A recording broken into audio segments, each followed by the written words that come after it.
প্রতি ১০০ গ্রাম লাল শাকের মধ্যে ৮৮ গ্রামই জলীয় অংশ, ১.৬ গ্রাম খনিজ পদার্থ।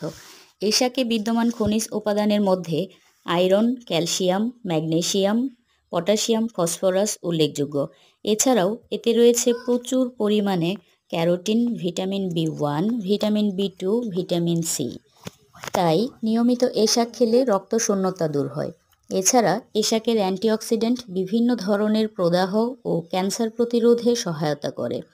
এটি রক্তে কোলেস্টেরল কমিয়ে হৃদরোগের ঝুঁকি কমায়। লাল শাকে ক্যালোরির পরিমাণ তুলনামূলক কম থাকে।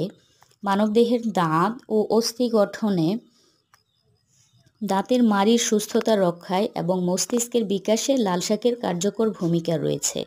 এ শাকের আঁশ বা ফাইবার কোষ্ঠকাঠিন্য দূর করে। এটা বাড়তি ওজন কমাতেও সহায়ক।